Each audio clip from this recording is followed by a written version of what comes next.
MRNA मतलब student या teacher? Student. Teacher की कितना में होती है?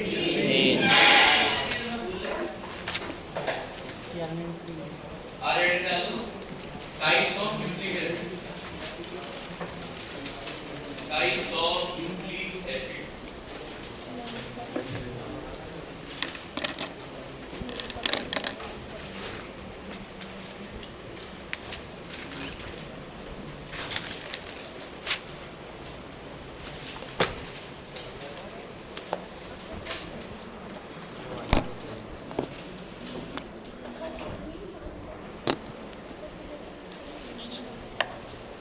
Types of nucleic acid. अब देखो ये सबसे आसान सवाल है भैया, जीवन में ना बहुत ज्यादा होना चाहिए और ना ही होना चाहिए। मतलब होना चाहिए लेकिन रोना और धोना एक साथ नहीं करना चाहिए। अगर हम बात करें Na मतलब क्या हो गया आपका? Nucleic acid. अब वो डीऑक्सीराइबोन्यूक्लिक एसिड कहेगा तो अपन क्या बोलेंगे उसको? डीएनए। राइबो होगा तो क्या बनाना है? आरएनए। लेके चलो। अब इनमें फर्दर कितने टाइप्स होते हैं, क्वेश्चन कैसे पूछे जाते हैं ये अपने को देखना। न्यूक्लिक एसिड के दो टाइप्स, आरएनए, डीएनए। अब अपने को देखना है कि इनके फर्दर सब टाइप्स किस टाइप के रहेंगे।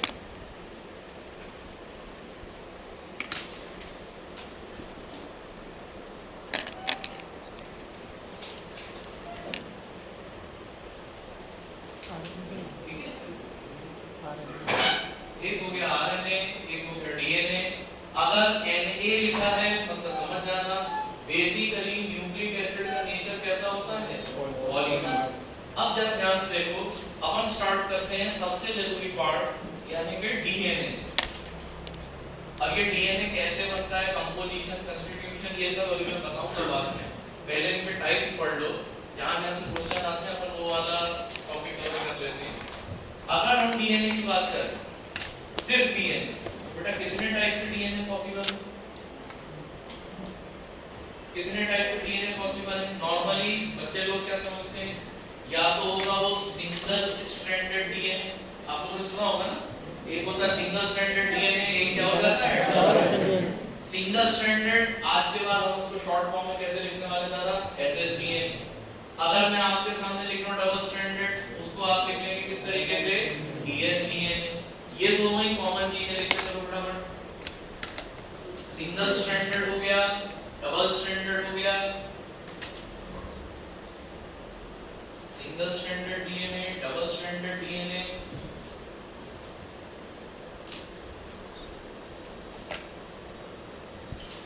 ठीक है, अब यहां से स्टार्ट होने वाली है नई इंफॉर्मेशन। नई इंफॉर्मेशन मतलब आज आप लोग सीखने जा रहे होगा, एक होता है जिसको हम बुलाते हैं triple stranded DNA. Single double ज्यादातर बच्चे सुन के रखते हैं, लेकिन ध्यान रखना ट्रिपल स्ट्रैंडेड डीएनए भी पर इसमें आपको 4 स्ट्रैंड मिलेंगे। वहीं आपको इससे एक और प्लस कर लो, 4 स्ट्रैंड वाला डीएनए यानी कि क्वार्टेट डीएनए। क्वार्टेट मतलब ही होता है ना 4 हिस्से। सिंगल स्ट्रैंडेड, सबसे फेमस डबल स्ट्रैंडेड, फिर होता है ट्रिपल स्ट्रैंडेड, फिर होता है क्वार्टेट डीएनए। अब मुझे ये बताओ, इन चारों डीएनए में से हमारी ह्यूमन बॉडी की हर सेल में कौन सा डीएनए प्रेजेंट होता है?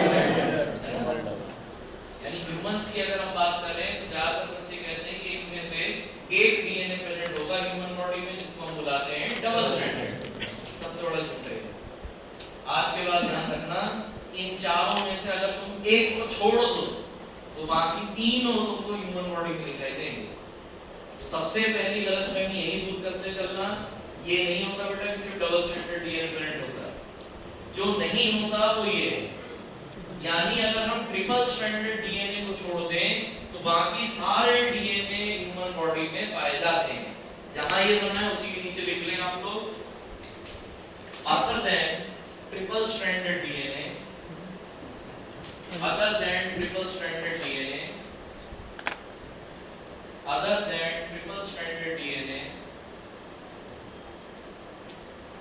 all remaining types of DNA other than triple stranded DNA, all remaining types of DNA यानी सिंगल डबल और quadrant DNA can be found in human body, can be found in human body, can be found in human body, can be found in human body under normal circumstances, under normal circumstances, normal conditions, under normal conditions, यानी हम सब जो यहाँ बैठे हुए हैं, मैं आपको पढ़ा रहा हूँ, नॉर्मल बॉडी में, नॉर्मल बॉडी सेल्स में भी आप देखोगे बेटा बाकी सभी डीएनए आपको दिखाई देता है एक्सेप्ट ट्रिपल। अकेला ट्रिपल स्ट्रैंडेड डीएनए ऐसा है जो कि एबनॉर्मल कंडीशन में ही बनता है। अब अपन स्टार्ट करते हैं एक एक करके सारी चीजें देखना कि ह्यूमन में कौन सा डीएनए आपको कहाँ मिलेगा। जैसे से फॉर एग्जांपल मेरे पास जगह नहीं है इसीलिए मैं तुम लोगों को यहीं पर बताता चल रहा हूँ, तुम लोग इसे अलग से लिखना। फॉर एग्जांपल अगर हम बात करें single stranded DNA, single stranded DNA अगर ह्यूमंस में पाया जाता है, सिंगल स्ट्रैंडेड डीएनए अगर ह्यूमंस में पाया जाता है, ठीक है, तो नॉर्मल कंडीशन में नहीं मिलेगा। अब थोड़ा सा दिमाग लगाना बताना, डीएनए कितने मीटर लंबा था याद है? 1.5 से 2 मीटर, तो याद है ना। और हमने देखा था कि उस डीएनए को कितना कंसोलिडेट करके छोटा सा बना के पैक साइज में लगा के हम लोगों ने किसके अंदर डाला? सेल। सेल में भी किसके अंदर डाला? मतलब नॉर्मली डीएनए का घर क्या होता है? न्यूक्लियस। अब मैं आपसे कहूं कि एक DNA single stranded DNA nucleus के बाहर, सेल के बाहर है, तो जब हम जैसे मान लो एलियंस की बात करें तो अपन कई बार उनको ऐसा बोलते हैं ना एक्स्ट्रा टेरेस्ट्रियल, अपन वर्ड यूज करते हैं ना एक्स्ट्रा। एक्स्ट्रा मतलब जो कि लिमिट में नहीं आ रहा, लिमिट से कहां चला गया? बाहर। तुम्हें ध्यान रखना है कि सिंगल स्ट्रैंडेड डीएनए अगर ह्यूमंस में पाया जाता है तो सेल के अंदर नहीं होता। अब अगर सेल के अंदर नहीं होता मतलब ऐसे डीएनए को आप कौन सा डीएनए बुलाओगे? Extracellular. एक्स्ट्रा सेल्यूलर समझ तो जाओगे ना। अगर मैंने कहा एक्स्ट्रा न्यूक्लियर मतलब न्यूक्लियस के बाद, अगर एक्स्ट्रा सेल्यूलर मतलब सेल के बाद। सिंगल स्ट्रैंडेड डीएनए ह्यूमंस में होगा लेकिन वो एक्स्ट्रा सेल्यूलर किस्म का होता है। ये भी लिख के चलो फटाफट। ह्यूमंस में पाया जाता है, बिल्कुल पाया जाता है, लेकिन होता है एक्स्ट्रा सेल्यूलर टाइप का।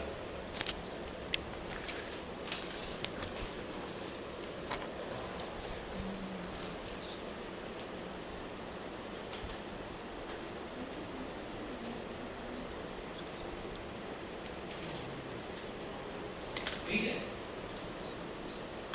और इस एक्स्ट्रा सेल्यूलर पाए जाने वाले डीएनए का नाम क्या होता है? बिल्कुल ध्यान से देखना। इस डीएनए को हम बुलाते हैं एमडीएनए। जैसे अभी तक आपने एम क्या पढ़ा था? आरएनए। अब आप पढ़ने जा रहे हो एक होता बेटा एमडीएनए। यही होता सिंगल स्ट्रैंडेड डीएनए जो हम में पाया जाता है, एमडीएनए। सिंगल स्ट्रैंडेड डीएनए ह्यूमंस में पाया जाएगा, इसको हम बुलाते हैं एमडीएनए। अब एम मतलब ये मत समझ लेना मैसेंजर, वो तो आरएनए में था। तुम्हें ध्यान रखना है अगर डीएनए में एम लगा है तो एम का मतलब यहाँ पर होता है, अभी समझ जाओगे क्यों बोल रहा हूँ। इसको क्या बोला जाता है? Mitochondrial DNA. एम का मतलब होगा mitochondrial. It is mitochondrial DNA. M meaning mitochondrial,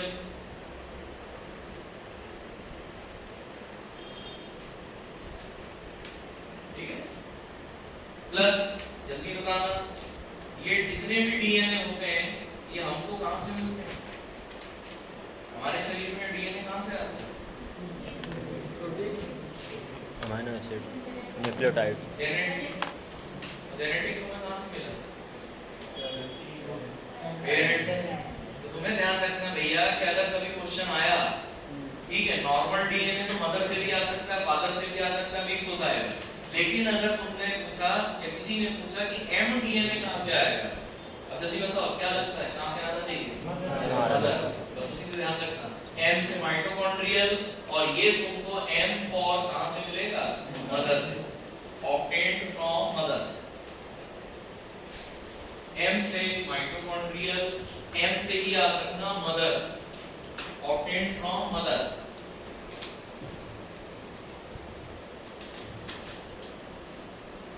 अब देखो मेरे पास जगह नहीं है इसलिए मैं इस चीज को हटा रहा हूं। देखो दो कंटिन्यूएशन भी लिखना, इसीलिए मैंने कहा था अलग से ही लिखना। इसका फायदा क्या है और ये चीज मैं तुम्हें क्यों बता रहा हूं, बहुत ध्यान से देखना। अगर इस mDNA में क्वेश्चन कहां से बनेगा, अगर इस mDNA में गड़बड़ी हो गई, जैसे हम लोग सुनते हैं ना कि अगर डीएनए में क्रोमोसोम में कुछ चेंजेस हो जाते हैं तो उनको चेंजेस नहीं बुलाते, जैसे वो याद करो इम्परफेक्ट बच्चा था ना, इम्परफेक्ट एमआरएनए, उसमें कौन सी चीज कट कर रहे थे? नॉनसेंस, तो उसको कटिंग थोड़ी बोल रहे थे, क्या बोल रहे थे? स्लाइड। ठीक उसी प्रकार से अगर डीएनए में चेंज होता है तो उसको चेंज ना बोल के आपने शब्द सुना हुआ है, हम उसको क्या बुलाते हैं? म्यूटेशन, जिससे फिर वो बीमारियां नहीं होती, वो डाउन सिंड्रोम, टर्नर सिंड्रोम। अब तुम्हें ध्यान रखना है अगर इस छोटे से डीएनए में गड़बड़ हो गई, मेन डीएनए में नहीं, सिंगल स्ट्रैंडेड माइटोकॉन्ड्रियल डीएनए में गड़बड़ हुई, तब एक बीमारी होती है अंधेपन की। आप अंधे हो सकते हो, और अंधे अगर आप हो रहे हो, आंखों में फर्क पड़ रहा है, तो क्या लगता है बेटा कौन सी नर्व डैमेज होनी चाहिए? क्रेनियल नर्व में, आंखों वाली तो एक ही नर्व है ना, ऑप्टिक नर्व। अगर किसी नर्व में प्रॉब्लम आती है या नर्व से रिलेटेड डिजीज होती है तो अपन उसको, जैसे मान लो रेटिना में गड़बड़ हुई तो रेटिनोपैथी सुना होगा ना। अब बताओ अगर नर्व में गड़बड़ हुई क्या बुलाते हैं? न्यूरोपैथी। आइसोनियाजाइड अपन वो देखते हैं ना, उसमें ये चीज होती है। अब तुम्हें ध्यान रखना है अगर माइटोकॉन्ड्रियल डीएनए में हल्का सा भी म्यूटेशन हुआ तब ध्यान रखना it will lead to optic nerve neuropathy.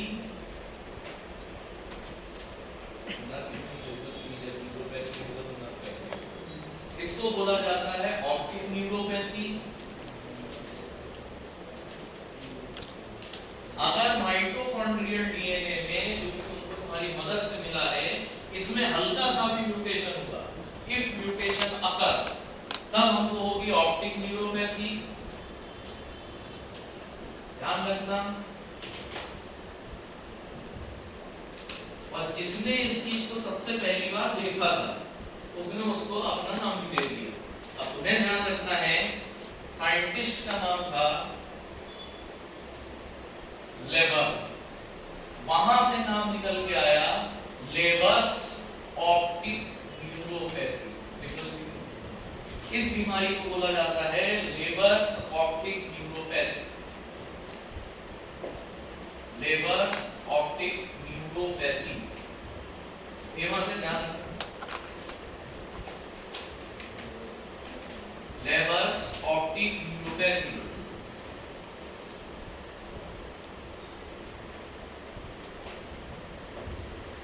ना इसका डबल स्ट्रैंडेड डीएनए से कोई लेना देना है, किसी से लेना देना नहीं है।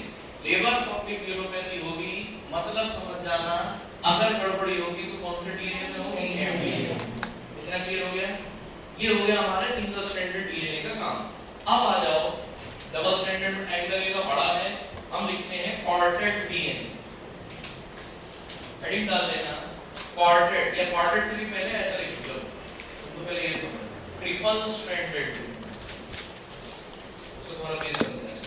ट्रिपल स्ट्रैंडेड डीएनए जो कि नॉर्मली नहीं होता शरीर में।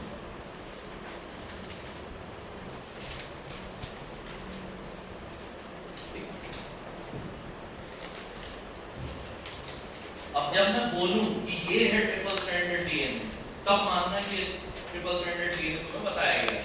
उससे पहले मुझे थोड़ा सा, अगर ट्रिपल स्ट्रैंडेड बताना है तो थोड़ा सा तुम्हें डबल स्ट्रैंडेड डीएनए के बारे में हल्की फुल्की बातें बतानी पड़ेंगी। अब कुछ चीजें मैं आप लोगों से एक्सपेक्ट करूंगा कि शायद आपको पता हो, नहीं नहीं पता है कोई बात नहीं, बस बता जरूर देना, नहीं मैं सोच के आगे बढ़ जाऊं तुम लोग ऐसे ही बैठे रहो। ये चीज देखिए, जैसे मान लो डीएनए तो तुमने देखा होगा कभी ना कभी, तो उसमें ऐसा लिखा देखा होगा, देखो एक तरफ होता है कैसा रीडर, ये तो देखा है ना सर। भले ही समझे नहीं वो छोड़ो, वो मैं बताऊं, वो मेरी जवाबदारी है। रीडर्स क्या होता है, हार्डवेस्ट क्या होता है, ये मैं बताऊंगा, उसकी टेंशन मत लेना, जब कंपोजिशन बताऊंगा। अभी ये ध्यान रखो कि जब डीएनए का एक स्ट्रैंड आप लेते हो तो उसमें एक तरफ होता है थ्री डैश, एक तरफ होता है फाइव डैश। अब मान लो जिंदगी में हर कोई सिंगल तो नहीं रह सकता ना, कभी ना कभी आपको अट्रैक्शन होता है। अब मुझे ये बताओ प्रकृति क्या कहती है, अट्रैक्शन किसके प्रति होना चाहिए, अपोजिट। भाई प्लस होगा किसकी तरफ अट्रैक्ट होगा, माइनस। मेल्स किसकी तरफ अट्रैक्ट होते हैं, फीमेल। दो बात छोड़ो करीब चलना चाहिए। अब अगर मान लो ये भाई साहब 3 डैश 5 डैश अरबाज खान, ये अरबाज खान अचानक से इनके जीवन में आई, क्या बात बड़ी इनके जीवन में आई मलाइका जी। जाहिर सी बात है मलाइका तो अरबाज नहीं है ना, भगवान की दया, यानी मलाइका जो है उनका नेचर अरबाज से कैसा होना चाहिए। तो उसी तरीके से हमारा एक डीएनए का स्ट्रैंड या कभी-कभी आरएनए भी, एक डीएनए का स्ट्रैंड दूसरे डीएनए स्ट्रैंड की तरफ तभी आकर्षित होगा जब ये दोनों एक दूसरे से एकदम क्या हो, अपोजिट। यहां तक क्लियर हुआ। अब ये अपोजिट लोग आपस में कांटेक्ट एस्टैब्लिश करें, कांटेक्ट एस्टैब्लिश करें, अट्रैक्शन हुआ, अट्रैक्शन हुआ तो क्या बनेंगे, बॉन्ड बनेंगे। बॉन्ड तभी बनते हैं ना, अब जैसे आज की डेट में पुराने जमाने को अगर आप छोड़ भी दो, आजकल अगर शादियां टिकती हैं तभी टिकती है ना जब दोनों हस्बैंड वाइफ के बीच में आज भी क्या हो, नहीं अट्रैक्शन वाला बॉन्ड हो, लव वाला बॉन्ड हो, नहीं तो ब्रेकअप होने में कितना टाइम लगता है। पुराने लोग तो अपन है नहीं कि शादी की इज्जत के कारण रखो, घर की इज्जत चली जाएगी। इन दोनों के बीच में जब तक ये अट्रैक्शन वाले बॉन्ड रहेंगे दोनों एक साथ रहेंगे, जब तक इन दोनों के लिए बीच में अट्रैक्शन वाले बॉन्ड रहेंगे तब तक ये एक साथ रहेंगे। अब तुमको क्या ध्यान रखना है, ये जो ये अट्रैक्शन वाले बॉन्ड बने हैं, ये जो अट्रैक्शन वाले बॉन्ड बने हैं ये और कोई नहीं, इनको आप आज तक इसके नाम से जानते आए हो, हाइड्रोजन बॉन्ड्स। मतलब अगर दो डीएनए के स्ट्रैंड आपस में अट्रैक्ट होकर जुड़ेंगे तो उनके बीच जो अट्रैक्शन वाला बॉन्ड होगा वो कौन सा बॉन्ड कहलाएगा, इतना सबको क्लियर हो गया। अब जरा यहाँ पर ध्यान रखो, सपोज मान के चले हम, और ये ध्यान रखना बेसिस भी अलग अलग ही होंगे, अभी बताऊंगा। सपोज हम मान के चले कि ये हमारा डीएनए अरबाज मलाइका काफी साल तक एक साथ रहे, अब अचानक से अट्रैक्शन खत्म होने लगा। अट्रैक्शन अगर खत्म हुआ बताना जल्दी से क्या होगा, बॉन्ड का ब्रेकेज, ब्रेक होंगे। बॉन्ड अगर ब्रेक हुआ अरबाज अलग हो गए, मलाइका जी अलग हो गई, ये भाई साहब अपना 3 डैश और 5 डैश लेके बैठे हुए हैं, मैडम जो है अपना 5 डैश और 3 डैश लेके बैठेंगी। ये रहा 5 डैश, ये हो जाएगा 3 डैश। अब जाहिर सी बात है इन दोनों के बीच में अट्रैक्शन होने से रहा, लेकिन अरबाज भाई शांत बैठे क्या, नहीं, उनका अट्रैक्शन किसी और से हो सकता है। अब अगर किसी और से हुआ तो भी जाहिर सी बात है अरबाज भाई के इतने बुरे दिन तो आए नहीं है कि फिर से अपोजिट की जगह किसकी तरफ अट्रैक्ट हो जाए, सेम। क्या पता उनकी लाइफ में कोई और आ जाए, लेकिन जो भी आएंगे हम एक चीज गारंटी से बुला सकते हैं, उनका डायरेक्शन अरबाज भाई से कैसा होना चाहिए, क्लियर हुई बात। सपोज अब इन दोनों के बीच में अट्रैक्शन वाला बॉन्ड बन गया, इन दोनों का डिवोर्स हुआ और अब नया बॉन्ड बन गया, आजकल बहुत चल रहा है। मान के चलिए ये जो बॉन्ड बना हाइड्रोजन बॉन्ड इनमें बना है, बहुत अच्छी बात है। अब मलाइका के जीवन में भी एक अर्जुन कपूर आ गए। अब ये अर्जुन कपूर जाहिर सी बात है मलाइका जैसे तो होंगे नहीं, इनका डायरेक्शन भी कैसा हो गया, अपोजिट। सवाल ये उठता है कि ये हाइड्रोजन बॉन्ड का जो अट्रैक्शन हो रहा है ये किसके बीच में हो रहा है। अब ये ना कहना कि सर ये दो स्ट्रैंड्स के बीच में हो रहा है, दो स्ट्रैंड में भी किनके बीच में हो रहा है, अपोजिट डायरेक्शन के स्ट्रैंड है, बहुत अच्छी बात है। लेकिन ये लाइनें बनी किससे, सर न्यूक्लियोटाइड। न्यूक्लियोटाइड में क्या होता है, बेसिस, नाइट्रोजनस बेस, और क्या होता है, शुगर, और क्या होता है, टेंशन मत लो। कई लोग ऐसे हैं जो कि आज तक इस कॉन्सेप्ट को प्रॉपर तरीके से नहीं समझ पाए। तुम्हें बस इतना ध्यान रखना है कि जब हम न्यूक्लिक एसिड की बात करते हैं और वो न्यूक्लियोटाइड से बनता है, तो ये ध्यान रखने वाली बात है, वही नेचर का नियम याद रखना, जब भी हाइड्रोजन बॉन्ड बनेंगे तब ये हाइड्रोजन बॉन्ड, अब लिखना मत, इसके बीच में बनते हैं बच्चे नाइट्रोजनस बेस। और नाइट्रोजनस बेस मतलब देखो एक चीज होती है बड़ी बड़ी बातें कर लेना, एक होता है फेमिलियर वर्ड्स का यूज करना। अब ये नाइट्रोजनस बेस एक ऐसी चीज है जिससे आप कभी फेमिलियर नहीं हो सकते। इसी को अगर मैं ऐसा लिखूं, ये नाइट्रोजनस बेस और कुछ नहीं, आज के बाद तुम इनको इसके नाम से याद रखोगे दादा, हेटेरोसाइक्लिक रिंग्स। बस हेटेरोसाइक्लिक रिंग्स ही होती हैं। क्यों सर, क्यों होती है हेटेरोसाइक्लिक रिंग? क्योंकि सर हमने बचपन में पढ़ा था, एक होती है प्यूरीन और एक कौन सी हो जाती है एडेनिन। आप लोगों ने सुना होगा ना, एक होता है एडेनिन, गुआनिन, साइटोसिन, सुना होगा आप लोगों ने। अब यहाँ पर प्यूरीन और पाइरिमिडीन के जो नाइट्रोजनस बेस हैं, जो कि इसको बनाने को, एक स्ट्रैंड को बनाने का काम करते हैं, इन दोनों के बीच में बनता है कौन सा बॉन्ड? अगर मान लो तुमसे किसी ने और अंदर का सवाल पूछ लिया कि ठीक है दो स्ट्रैंड आपस में हाइड्रोजन बॉन्ड से तो जुड़ रहे हैं, लेकिन साला ये हाइड्रोजन बॉन्ड एग्जैक्टली किसके बीच में बन रहा है, तब तुम्हें उसका आंसर क्या देना है? एक स्ट्रैंड का प्यूरीन दूसरे स्ट्रैंड के किससे जुड़ जाएगा? ये दोनों भी क्या एक है? दोनों कैसे हो गए? अब आपको ध्यान रखना है, यह एग्जांपल लिख लो, ऐसे ध्यान रखना, सपोज यहाँ का प्यूरीन, ये हो गया प्यूरीन। आप अब प्यूरीन अगर हाइड्रोजन बॉन्ड बनाएगा, तुरंत समझ जाना किसके साथ हाइड्रोजन बनाएगा, समझ जाओगे ना। सिमिलरली सपोज अगर यहाँ हो गया पाइरिमिडीन, समझ जाओ यहाँ पर फिर क्या होना चाहिए? इतना क्लियर हो गया ना? मतलब ये जो दो अट्रैक्टिव बॉन्ड्स बन रहे हैं, ये दो अपोजिट बेस के बीच में बनेंगे।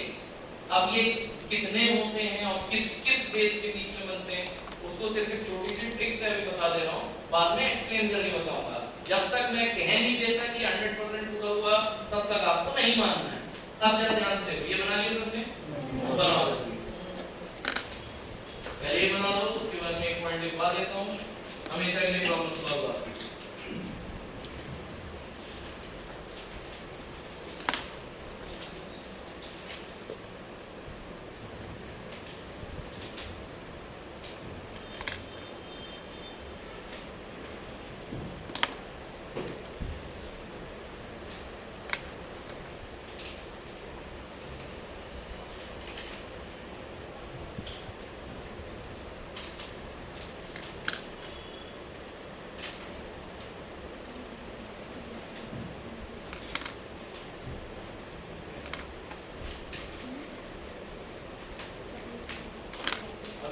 स्टैंडर्ड तक नहीं पहुंचे, ध्यान रखना। अभी मैं सिर्फ आपको ये सिखा रहा हूँ कि जब दो स्ट्रैंड जुड़ते हैं, जितने भी स्ट्रैंड जुड़ते हैं वो अपोजिट होते हैं, और उनके बीच जो अट्रैक्टिव बॉन्ड होता है, हाइड्रोजन बॉन्ड होता है, वो दो अपोजिट बेस के बीच में बनता है। बस अभी तक आपको यही सीमित रहना।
बना लिए। अब उसी के नीचे एक लाइन लिख लेगा, hydrogen bonds present between hydrogen bonds present between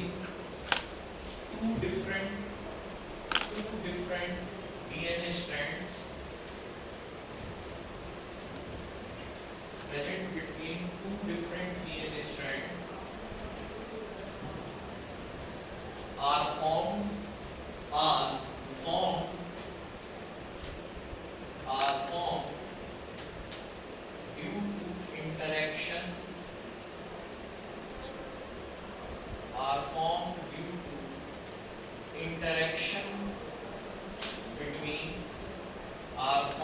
due to interaction between कौन से बेसिस नाइट्रोजनस बेसिस में भी आप ये मत लिखना, आप डायरेक्ट लिखो कौन कौन से basis between purine and pyrimidine bases, purine and pyrimidine bases, और ब्रैकेट में लिख लेना opposite nitrogenous base, purine and pyrimidine bases, और ब्रैकेट में लिख लेना अपोजिट नाइट्रोजनस बेस,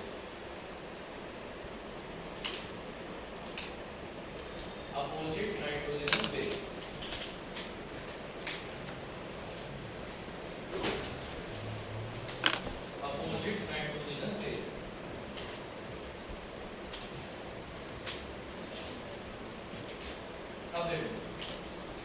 अभी मैं ये रटवा दूंगा, उसकी टेंशन मत लेना कि कौन से बेसिस कहाँ पाए जाते हैं। कई लोगों को पता होता है, कई लोगों को नहीं पता होता।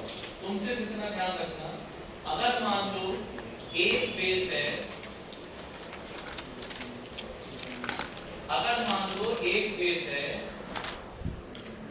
थायामीन, लिखना मतलब अगर एक बेस है थायामीन जो कि होता है पायरिमिडीन टाइप का, ध्यान रखना, और दूसरा बेस जाहिर सी बात है कैसा होना चाहिए प्यूरीन, और प्यूरीन में ध्यान रखना अगर थायामीन का अटैचमेंट या थायामीन के बीच में हाइड्रोजन बॉन्ड बनेगा तो वो हमेशा किसके साथ हाइड्रोजन बॉन्ड बनाता है, एडेनिन। अब तुम्हें याद क्या रखना है, वो क्वेश्चन क्या पूछेगा तुमसे, देखो अगर मान लो थायामीन और एडेनिन के बीच में हाइड्रोजन बॉन्ड बने तो वो यही क्वेश्चन पूछते हैं कि कितने हाइड्रोजन बॉन्ड प्रेजेंट होते हैं थायामीन और एडेनिन। अब तुम्हें याद कैसे रखना है, देखो पहली चीज पे ध्यान रखना, टोटल कितने हाइड्रोजन बॉन्ड होंगे, दो हाइड्रोजन बॉन्ड होते हैं। याद रखने का तरीका, फिर एक तरफ है T, ये हो गया T, दूसरी तरफ क्या है आपका A, ये हो गया A। अब याद रखने का सबसे अच्छा तरीका, ये दो हाइड्रोजन बॉन्ड अगर हैं इनको ऐसे याद रख सकते हो, दिल, दिल मतलब किसकी बात चल रही दादा, DNA, DNA में या दिल से याद रख लेना, दिल कई बार आपका ठीक, दिल टूटा से याद रखना। पहली चीज दिल से हो जाएगा डीएनए, टू से तुमको क्या याद रखना है, कितने हाइड्रोजन बॉन्ड, दो, और दो हाइड्रोजन बॉन्ड प्रेजेंट होते हैं किसके बीच में, थायामीन और एडेनिन। दिल टूटा से याद रखना, कभी नहीं भूलोगे।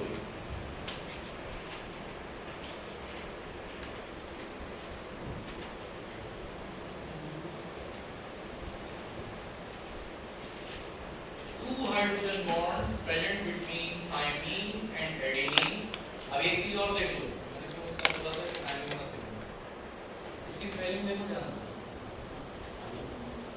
क्या लिखा हुआ है, थायामीन।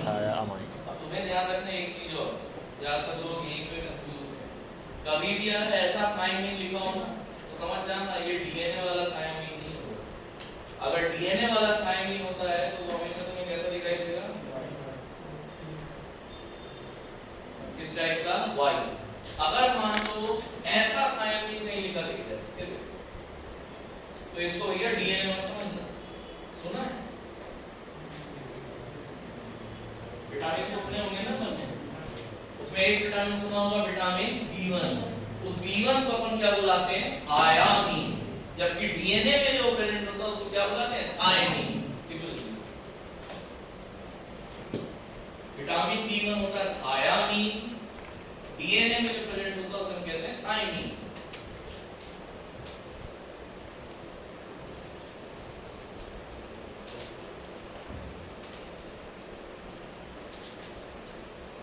थायमाइन हो रहा है, इसीलिए इसमें यहीं पे बता दिया, अब कंफ्यूज मत हो। थायामीन हो समझ जाना विटामिन B1 की बात हो रही है, थायमीन हो तो समझ जाना डीएनए वाले की बात हो रही है। और दिल टूटा से याद रखना, दिल मतलब डीएनए, डीएनए में दो हाइड्रोजन बॉन्ड अगर होंगे तो किसके बीच में होंगे, T और A, बस।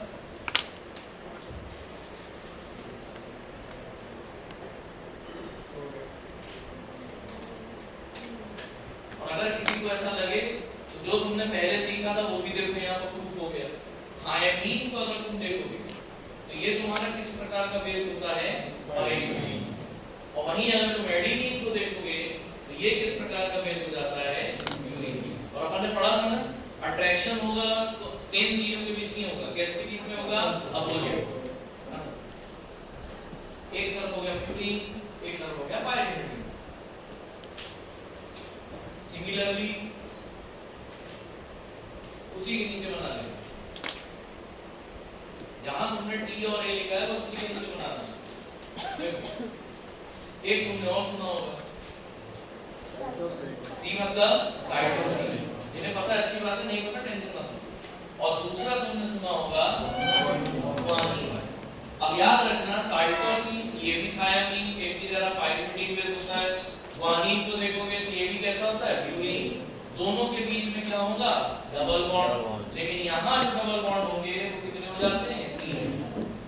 इनके बीच में 2 हाइड्रोजन बॉन्ड, इनके बीच में कितने, 3। याद रखने का तरीका, 3 लोग कहाँ घूमने गए थे भैया, छत्तीसगढ़, सीजी, कभी नहीं भूलोगे। 3 लोग घूमने गए सीजी, यानी 3 hydrogen bond present between cytosine and guanine.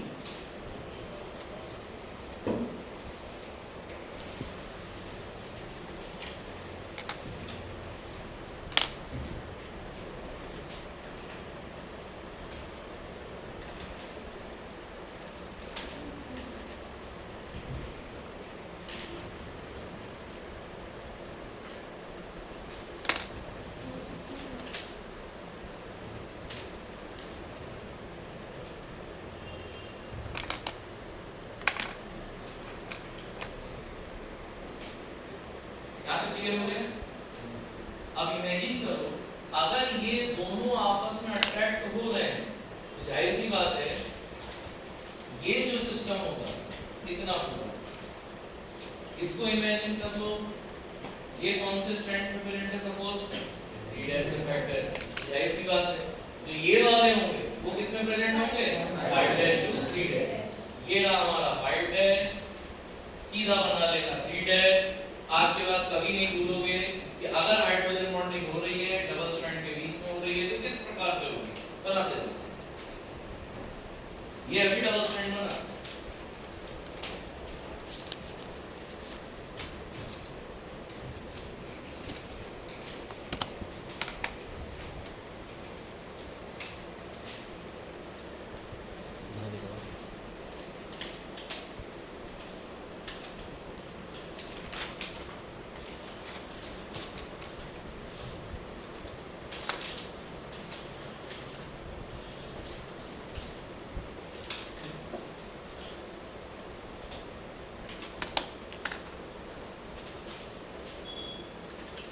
बिल्कुल बेसिक क्वेश्चन आते हैं। तुम अगर गेट देखोगे, नेट सेट, जेआरएफ, एसआरएफ, इनके एग्जाम देखोगे, लाइफ साइंस से जब आते हो तो तुम ऐसे ही क्वेश्चन देखोगे। मान लो जैसे हमने क्वेश्चन पूछा, ये कितना सिंपल क्वेश्चन है, डबल स्ट्रैंडेड डीएनए बनाने के लिए कौन से बॉन्ड्स यहां पर जरूरी हैं। अब एक चीज ध्यान रखना, वो तुमको ऑप्शन में ये वाला बॉन्ड भी देंगे, मतलब फॉस्फोडाइएस्टर। अब देखो फॉस्फोडाइएस्टर सिंगल बॉन्ड या सिंगल स्ट्रैंड बनाने के लिए जरूरी है, ठीक है, ये डबल स्ट्रैंड बनाने के लिए जरूरी नहीं है। तुम्हें ध्यान रखना है जहां पर ऑप्शन में ये देखिए, अगर डबल स्ट्रैंड बनाना है तो तुमको कंडीशन सीधी सीधी किसकी होनी चाहिए, हाइड्रोजन बॉन्ड। मान लो अगर ऑप्शन में ऐसा लिखा बोथ, तब बोथ पे टिक लगाना। लेकिन अगर मान लो ऑप्शन में बोथ हो ही नहीं और तुम कंफ्यूज हो जाओ कि साहब फॉस्फोडाइएस्टर पे टिक लगाएं या हाइड्रोजन बॉन्ड पे, अभी टेंशन मत लेना, फॉस्फोडाइएस्टर में बताऊंगा। ये थायामीन और ये जो साइटोसिन आपस में जुड़ रहे हैं ना, इनके बीच में जो बॉन्ड प्रेजेंट है वो कौन सा बॉन्ड होगा, फॉस्फोडाइएस्टर। ये मैं बताऊंगा कैसे बनता है। वो सुने हो ना, शुगर भी होता है ना, 1 2 3 4 5, ये जो 3' और 5' पढ़ते हैं वही है। और यही आपस में फॉस्फेट से जुड़ते हैं। ये भी समझाऊंगा, टेंशन मत लो। बस इतना ध्यान रखना कि अगर सिंगल बॉन्ड बनाना है या सिंगल स्ट्रैंड बनाना है तब तुम्हें जरूरत पड़ेगी किसकी, पीडी। और अगर तुमको डबल स्ट्रैंड बनाना है या शादी करनी है तो शादी तब तक नहीं टिकेगी जब तक कौन से बॉन्ड ना हो, हाइड्रोजन बॉन्ड। मतलब कौन से बॉन्ड, अट्रैक्शन वाले बॉन्ड। क्लियर हो गई बात? अब जरा ध्यान से देखो, यहां तक तो नॉर्मल चल रहा था डबल स्ट्रैंड। एक तरफ ये हो गया 3 डैश 5 डैश, ये हो गया 5 डैश 3 डैश। हमको क्या पढ़ना था, ट्रिपल स्ट्रैंड। अब देखो कि ट्रिपल स्ट्रैंड कैसे बनता है।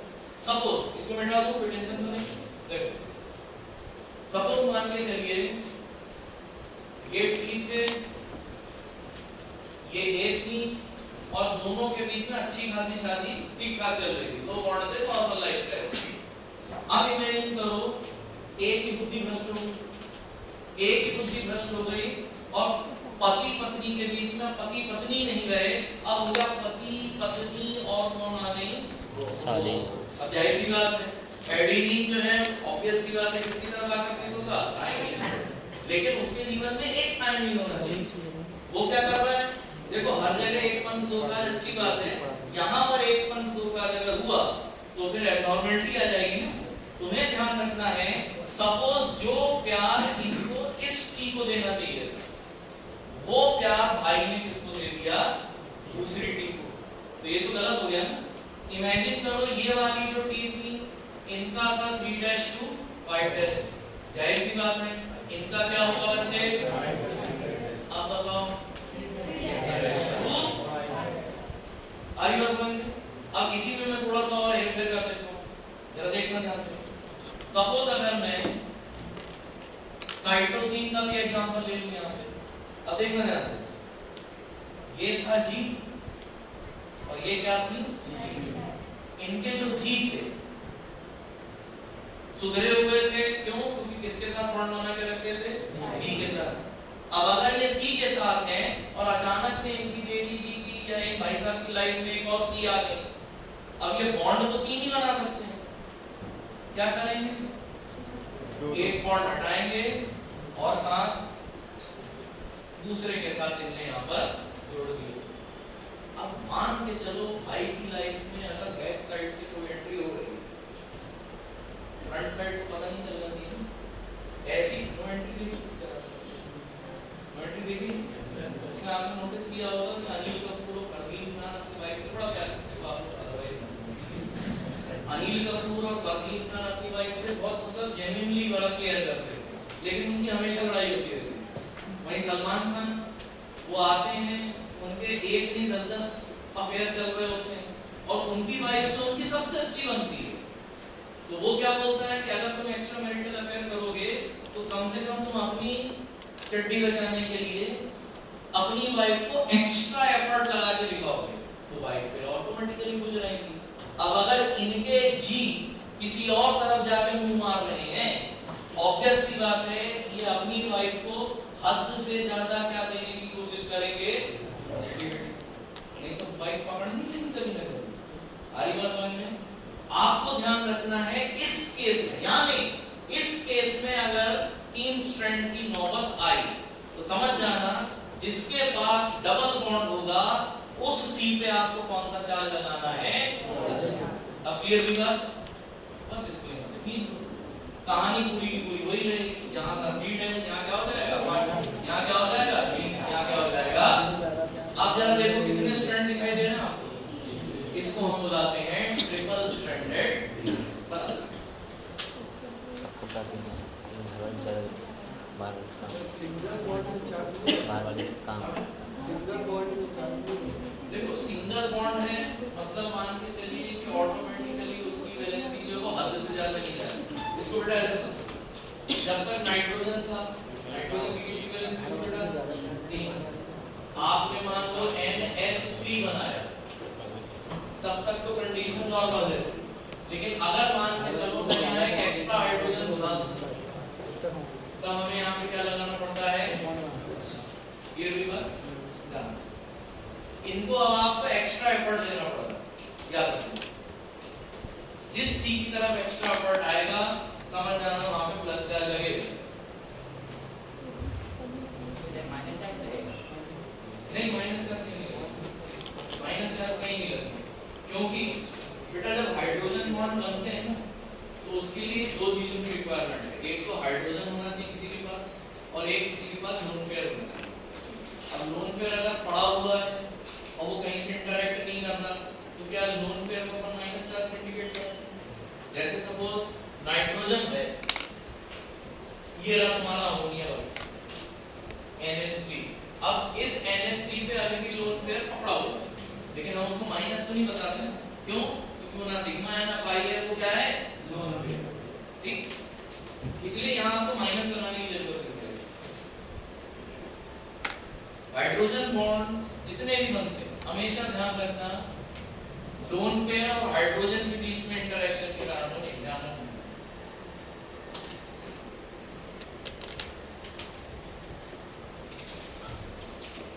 H मतलब हाइड्रोजन बॉन्ड।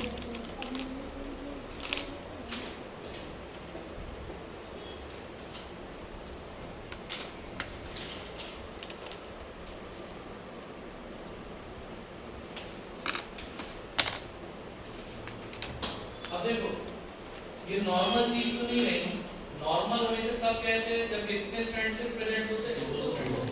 एबनॉर्मल कंडीशन पहली बार जब भाई साहब ने देखी, भाई साहब का नाम था बूबस्टीन, और उन्होंने ये देखा कि हाँ यहाँ पर अगर एक्स्ट्रा हाइड्रोजन बॉन्डिंग हो रही है तभी तुम्हारा कौन सा स्ट्रैंड आ सकता है? Triple strand. तुम्हें ध्यान रखना है इस प्रकार के हाइड्रोजन बॉन्ड्स को जो कि ट्रिपल स्ट्रैंडेड डीएनए में पाए जाते हैं, इनको हम बुलाते हैं बूबस्टीन हाइड्रोजन बॉन्ड। ये जो आपने H बनाया हुआ है सब जगह, इसको बोला जाता है बूबस्टीन हाइड्रोजन बॉन्ड। क्या बोले सर? बूबस्टीन हाइड्रोजन बॉन्ड नाम याद रखना, कहाँ आएगा? क्या बोले सर? Hoogsteen hydrogen bond.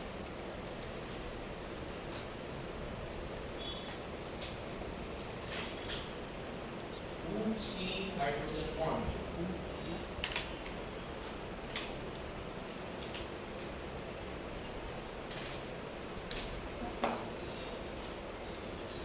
जब तक डबल स्ट्रैंडेड है तब तक नॉर्मल हाइड्रोजन बॉन्ड, जहां डबल स्ट्रैंड से आगे बढ़ी कहानी, चाहे ट्रिपल में गई चाहे 4 में गई, डबल स्ट्रैंड से ऊपर गए, अब नॉर्मल हाइड्रोजन बॉन्ड नहीं लिखोगे, उसको क्या नाम बुलाना है? बूबस्टीन। याद हो गया?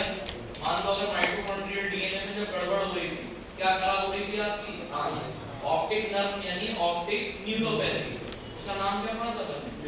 Labours optic neuropathy. तो एक साइंटिस्ट पढ़ ली तुमने लेबर, एक साइंटिस्ट पढ़ लिया तुमने बूबस्टीन। याद हो जाएगा? उसी के नीचे एक लाइन लिख लेना, triple stranded DNA, triple stranded DNA, triple stranded DNA does not have proper alignment. Triple stranded DNA does not have proper alignment like single or double stranded DNA. Triple stranded DNA does not have proper alignment like single or double stranded DNA, like single or double stranded DNA।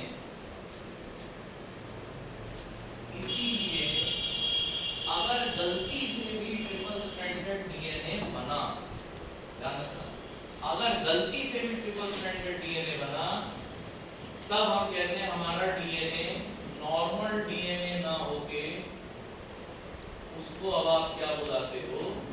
Bent. भाई मैं सीधा खड़ा हुआ हूँ, मेरा proper alignment है, मैं normal हूँ, मैं अगर इस तरीके से झुक जाऊँ, मेरी गर्दन झुक जाए, इसका मतलब मेरा अलाइनमेंट बिगड़ गया ना। क्लियर होगा?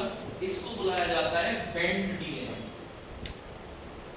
ट्रिपल स्ट्रैंडेड डीएनए अगर आया, फिर आपका डीएनए नॉर्मल ना होके, नॉर्मल स्ट्रक्चर ना होके, वो बेंट टाइप का डीएनए हो जाता है।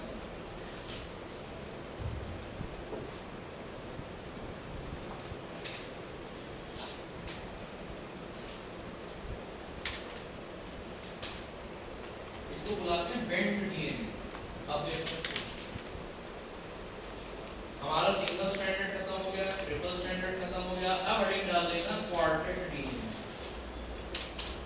ये नॉर्मल है, ये एबनॉर्मलिटी नहीं है, ध्यान दें।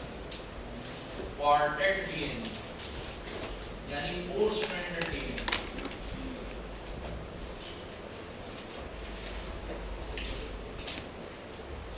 स्टैंडर्ड डीएनए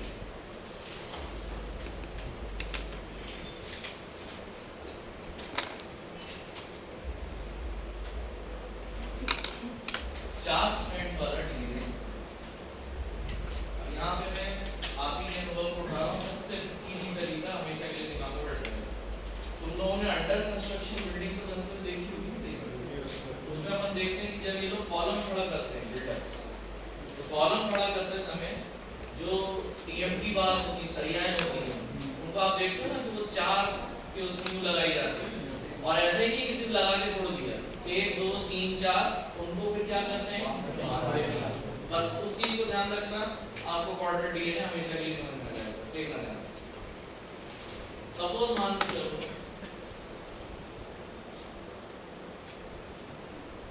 मान के चलिए एक ये, पहले देख लो आराम से, फिर बनाते रहें।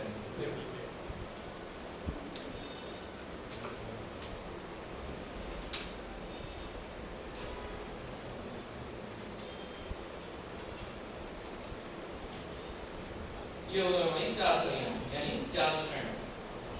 अब तुम्हें ध्यान रखना है कि इनको बाइंड करने के लिए कौन सा बॉन्ड की जरूरत पड़ेगी, हाइड्रोजन।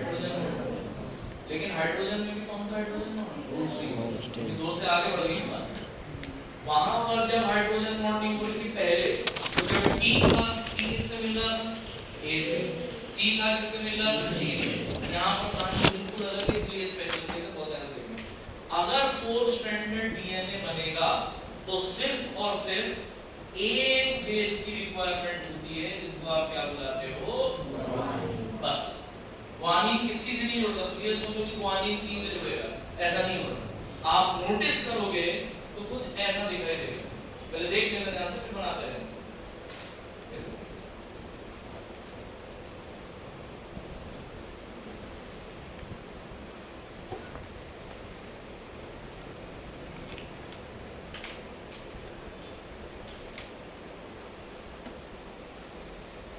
सब तरफ ग्वानिन प्रेजेंट होना चाहिए, मेन ग्वानिन रेसिड्यू पे। अब इसको अगर हमें जोड़ना है, जोड़ने के लिए आप कुछ मत करो, चलो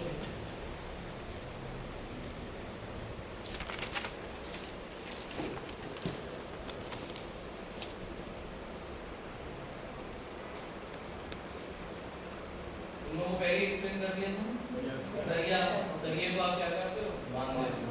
अब आई बात समझ में, यानी अगर 4 स्ट्रैंडेड डीएनए बनता है तो उसके लिए सिर्फ एक बेस की रिक्वायरमेंट है, दैट इज। अब आपने करना क्या है, देखो ध्यान से, चलो बनाओ।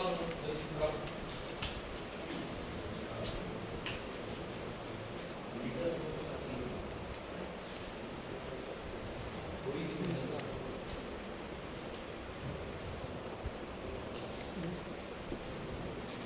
लेकिन तुम्हें क्या बनाना,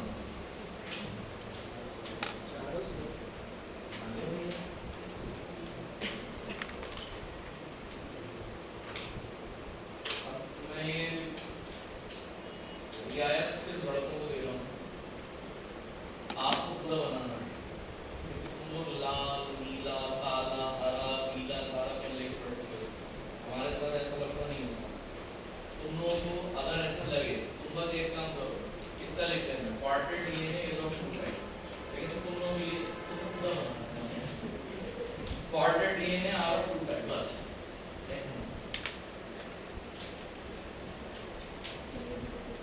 Quartet DNA is of 2 types.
क्या बनाया?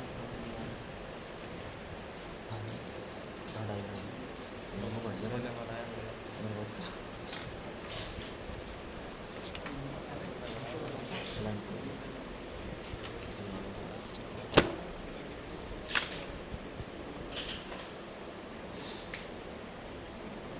चलिए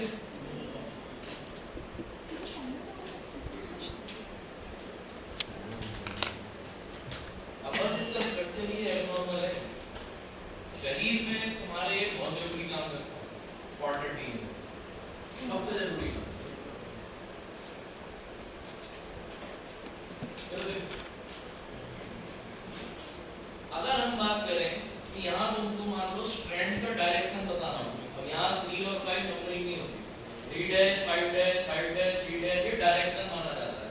तुम्हें ध्यान रखना है, एक अगर तुम क्वार्टर डीएनए को देखोगे तो उसमें जितने भी स्ट्रैंड होंगे ना वो सब सेम डायरेक्शन पे होंगे। जैसे अगर ऊपर देखोगे तो ऊपर तुमको सारा डायरेक्शन किस टाइप का दिखाई देगा, 3 डैश।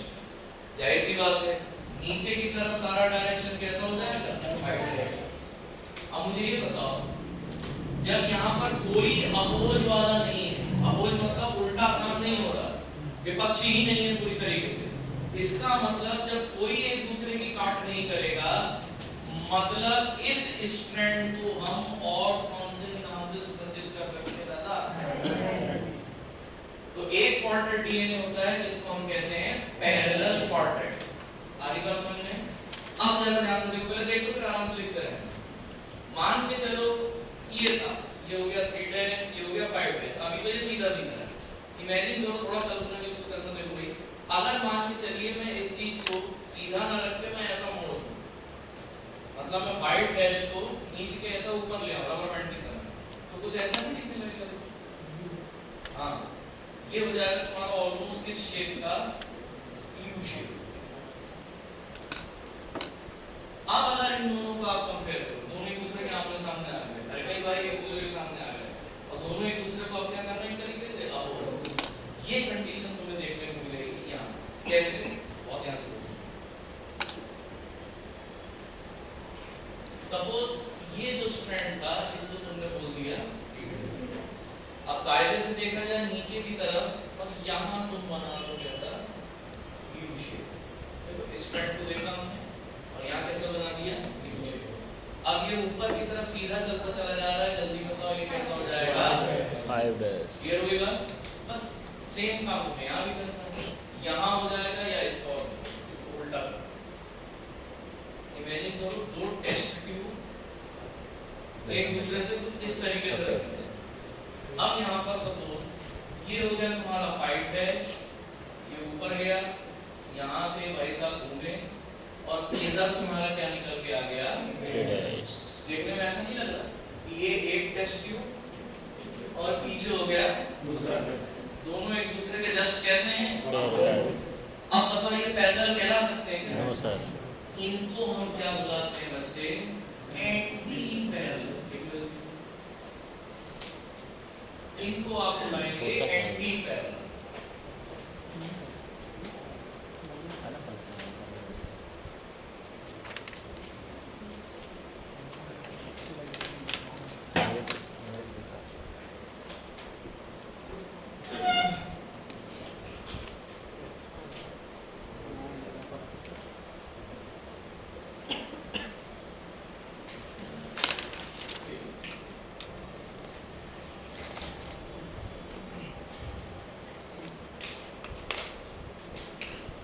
एक क्वार्टर डीएनए हो गया पैरेलल, एक क्वार्टर डीएनए हो गया एंटी पैरेलल।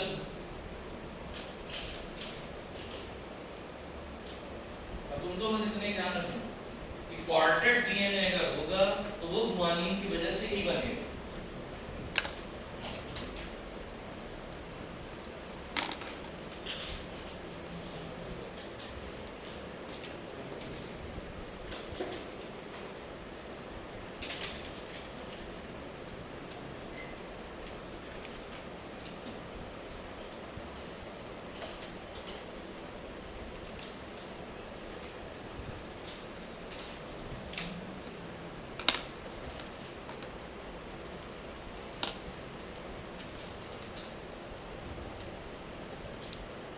अब ये कोई छोटी मोटी चीज तो है नहीं, काफी विचित्र चीज है, लेकिन ये विचित्र चीज आपकी बॉडी में बहुत जरूरी काम करती है।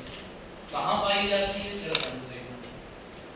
हमने पढ़ा था ना, डीएनए इतना लंबा होता है कि उसको अगर आपको न्यूक्लियस के अंदर फिट करना हो तो बहुत ज्यादा क्या करना पड़ता है? तोड़ना पड़ता है। जैसे नायलॉन की रस्सी है, आप दुकान में गए नायलॉन की रस्सी मांगने, तो वो क्या आपको ऐसी खुली खुली रस्सी देता नहीं ना, रस्सी किस फॉर्म में होती है? मुड़ी हुई, और मुड़ी हुई होती है क्योंकि बीच में उसको क्या लगाया जाता है? छोटा सा बाइंडिंग होती है। अब ऐसे ध्यान से देखो, ऐसे ही डीएनए को भी आपने पढ़ा हुआ है कितनी बार, याद है? क्या बोला तुमने? क्रोमोसोम।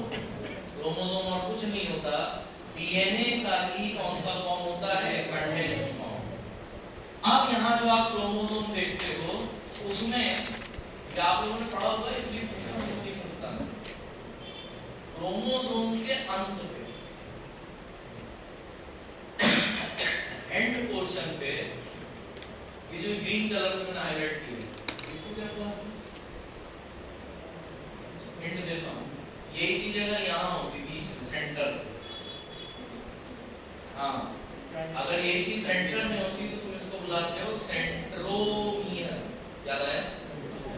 यही चीज अगर एंड पे प्रेजेंट होती है, आप लोगों ने शायद ये नाम सुना हो, इसको क्या बुलाया जाता है बेटा? टीलोमियर। लेकिन टीलोमियर सुन लिया तो इससे क्या फायदा हो? इसका वर्क समझो तो मजा आए। इसका वर्क समझना बहुत आसान है। आप लोगों ने जूतों की लेसेस तो देखी होंगी, जूतों की जब लेसेस आप देखते हो तो उसके एंड में एक छोटा सा प्लास्टिक का टुकड़ा नहीं लगा रहता? ये भी आपके अनुभव है, स्कूल में खास तौर पर जूता पुराना हो गया, वो जो प्लास्टिक का वो टुकड़ा है वो हट गया, जैसे ही वो प्लास्टिक का टुकड़ा हटता है आपकी लेस क्या होने लगती है? ओपन होने लगती है। यानी उस प्लास्टिक के टुकड़े का काम था कि आपकी लेस की इंटेग्रिटी को क्या कर रही थी? मेंटेन। बात समझ में आ रही है? कुछ वही काम कौन करते हैं? टीलोमियर। टीलोमियर मतलब टीलोमियर। अब ऐसे ध्यान रखना, कभी अगर क्वेश्चन आए कि टीलोमियर किससे मिलके बना होता है, आंख बंद करके तुम्हें किस पे टिक लगाना है दादा? डेड। याद रखने का सबसे अच्छा तरीका टीलोमियर, ये हो गया टीलोमियर। किसके शौकीन थे? कुत्तों के। अनुभव बोलता, टीलोमियर किसके शौकीन थे? क्वार्टर। लिख लो, गर्ल्स क्वार्टर मतलब टुकड़ा। क्या पता तुम्हें भी सब पता हो।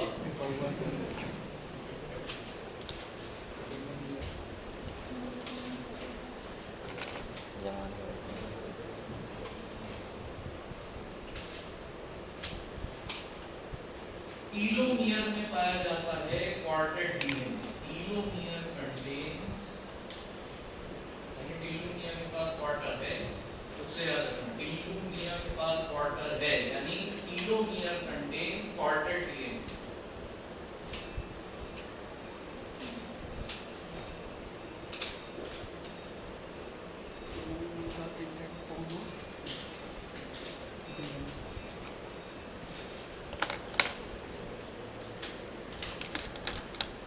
अब बेटा इससे ज्यादा बेसिक कुछ नहीं होता। आज की क्लास के बाद कोई ये ना सोचे कि सर मेरे बेसिक हिले हुए हैं, ठीक है? बेसिक हर चीज को कभी ना कभी देखो नया तो मानोगे, हर चीज आती है, उसको घबराने की जरूरत नहीं है, कोशिश करो हर चीज क्लियर हो। अब बस तुम्हारा एक ही बचा डबल स्टैंडर्ड डीएनए, बस इसके बाद तुम इस पढ़ लेना, single standard, double standard, triple standard, quarter DNA. इकलौता जो कि ह्यूमन बॉडी में कभी मत मार करना, वो कौन सा होगा? सर ये 3 days और 5 days हाँ शिफ्ट कर 3 days 5 days क्या होगा? इसको आप ऐसे समझिए, देखो बेटा न्यूक्लियोटाइड,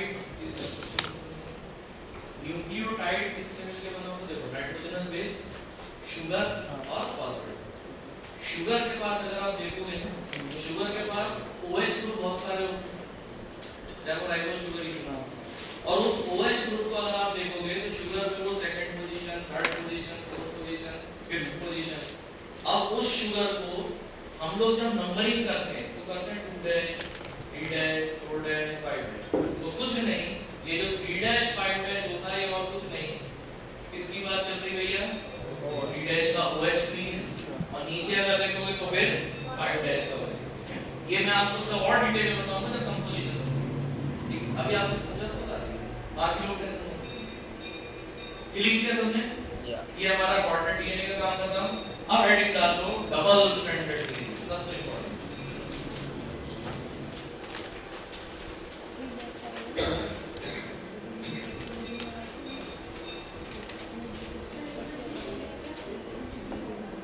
टीलोमियर का फंक्शन होता है बेटा, it protects the integrity of chromosome, या और अच्छा ऐसे लिखो, telomeres protect the integrity of, telomeres protect the integrity of, telomeres protect the integrity of chromatin fibers। ये सब अभी मैं सिखाऊंगा, क्रोमैटिन क्या होगा, क्रोमैटोजोम क्या होगा, क्रोमैटिड क्या होगा। अभी आधे से ज्यादा लोगों को क्रोमोजोम तो पता है, सुना हुआ है, पता नहीं है, सुना हुआ है। अब क्रोमोजोम किससे मिलके बनता है, तो क्रोमैटिन क्या होगा, क्रोमैटिड आपने सुना होगा। इन सब के बारे में डिटेल डिस्कशन करेंगे, कैसे डीएनए बाइंड अप होकर क्रोमोसोम बनता है सब बताऊंगा, कितने प्रकार के क्रोमोसोम होते हैं ये भी हम देखेंगे, क्योंकि शायद तुम लोगों के सिलेबस में एक म्यूटेशन नाम का अलग से टॉपिक है, और वो म्यूटेशन में सारी बीमारियां तुम्हें पढ़ती हैं, कौन से क्रोमोसोम की कमी या ज्यादती के कारण कौन सी बीमारी होगी। जैसे आप लोगों ने एक बीमारी सुनी होगी, ट्रांसजेंडर इनकी वजह से बनते हैं ना, जिसको अपन बुलाते हैं क्लाइनफिल्टर सिंड्रोम, ठीक है। अब वो किसकी वजह से होता है, एलोसोम्स क्या होते हैं, ऑटोसोम्स क्या होते हैं, ये सब बताऊंगा, लेकिन थोड़ा सा तुम्हें पेशेंस रखना पड़ेगा। यहां तक की कहानी क्लियर है ना। चलो अब आ जाओ डबल स्ट्रैंडेड डीएनए। किसी ट्रांसजेंडर को देखने करेंगे तुम्हारे पे ये बीमारी है, क्या है हमारे में डीएनए थोड़ा ऐसा है, दो स्ट्रैंड वाला डीएनए, डबल स्ट्रैंडेड। इसको अगर नॉर्मल भाषा में देखो, स्ट्रैंडर्ड की जगह आप क्या यूज कर सकते हो, कई बार बोलते हैं ना ऐसा लगभग दोगला आदमी है। दोगला आदमी मतलब किस प्रकार का आदमी है, डबल स्टैंडर्ड। जैसे कुछ मामले में कट्टर कांग्रेस है, वो कुछ कांग्रेस की तो बुरा मानो, चार रोटी और खाओ, और कुछ होते हैं पक्के बीजेपी, और कुछ होते हैं मेरे जैसे आदमी देख के बात करते हैं। अगर वो पप्पू राहुल गांधी का फैन है तो हम कहेंगे राहुल गांधी जिंदाबाद, अगर वो मोदी साहब का फैन है तो हम कहेंगे मोदी जिंदाबाद। अरविंद केजरीवाल का मेरे से मतलब वो अंदर से नहीं निकलता। तुम्हें ध्यान रखना, हमारे जैसे लोग किस प्रकार के लोग होते हैं, डबल स्टैंडर्ड लोग अपनी हरकतों से कभी भी बाज नहीं आते। अब तुम्हें बाज से ही याद रखना, डबल स्टैंडर्ड पीपल अपनी हरकतों से क्या नहीं आते, बाज।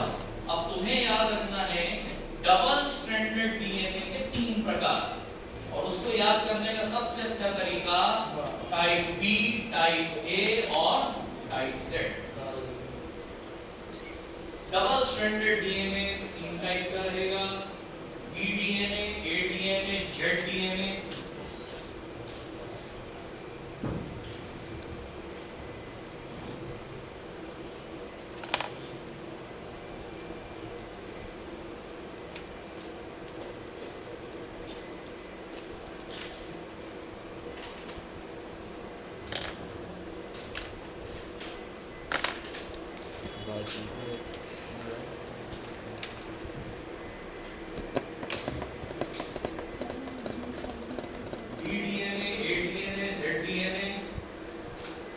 इन टाइप के डीएनए, लेकिन हमारे लिए सबसे जरूरी सवाल क्या होना चाहिए, क्या लगता है हमारे लिए सबसे जरूरी सवाल क्या होना चाहिए, इनमें से कौन सा डीएनए ऐसा है जो कि किस में पाया जाएगा भैया, ह्यूमंस। अब तुम्हें ध्यान रखना है, कभी अगर ऐसा क्वेश्चन आया फंस जाओ, कभी अगर ऐसा क्वेश्चन आया फंस जाओ, याद रखने का तरीका बताता हूं ऐसे। हमेशा आपको सिखाया जाता है, ठीक है। सबसे पहले क्या बनो, इंसान, always be a human, always be a human. और ऐसे ध्यान रखना, लेकिन गलत टाइप का ह्यूमन नहीं, किस टाइप का ह्यूमन, राइट टाइप का, बस उसी ध्यान रखना। बी अ ह्यूमन, लेकिन कौन से टाइप का, राइट, उसी से ध्यान रखना। बी से तुम्हें क्या ध्यान रखना है, बीडीएनए, बी से क्या रखोगे, बीडीएनए। ह्यूमन से क्या रखोगे, बीडीएनए, ये आपका पाया जाता है ह्यूमंस में।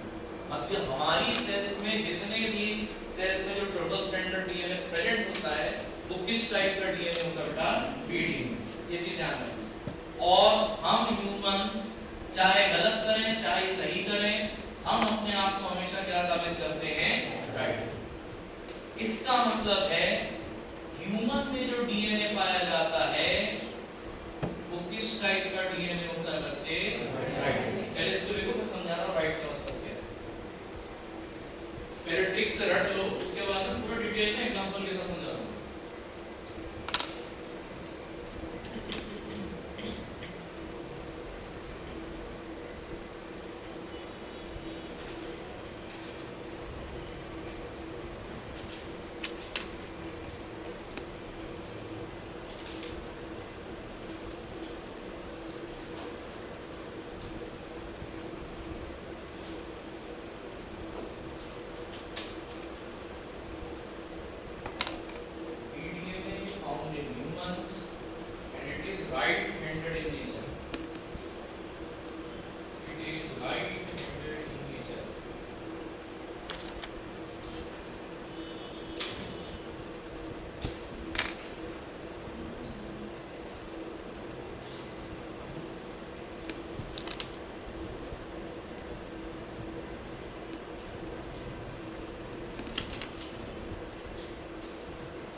और जीवन में सही तरीके से तरक्की अगर करनी है, या सही तरीके से जो तरक्की करता है, राइट जो होता है, हमेशा राइट कौन होगा, हमेशा सही कौन होगा, जो कि किसकी कदर करेगा भैया, समय, समय। बस उसी ध्यान रखना, सही वही इंसान है जो समय की कदर करे। ऐसे ध्यान रखना, राइट हैंडेड भी इसको बुलाते हैं। और जब किसी को आप राइट हैंडेड बोलते हो, मतलब समझ जाना वो कौन से डायरेक्शन में चलता है, क्लॉक के डायरेक्शन। और क्लॉक का डायरेक्शन मतलब तुरंत समझ जाना, क्लॉकवाइज डायरेक्शन। जहां लिखा हुआ वो राइट, ट्रिक से ही तुरंत बना लेना। राइट वही होगा जो क्लॉक के हिसाब से चलेगा।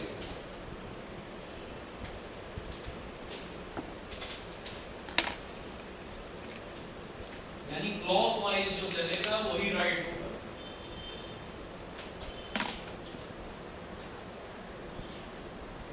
तो एक चीज ध्यान रख लेना, कभी नहीं भूलोगे, बी अ ह्यूमन, हमेशा सही ह्यूमन बनो। सही ह्यूमन कभी बनोगे जब समय की इज्जत करोगे, क्लॉक के हिसाब से चलोगे।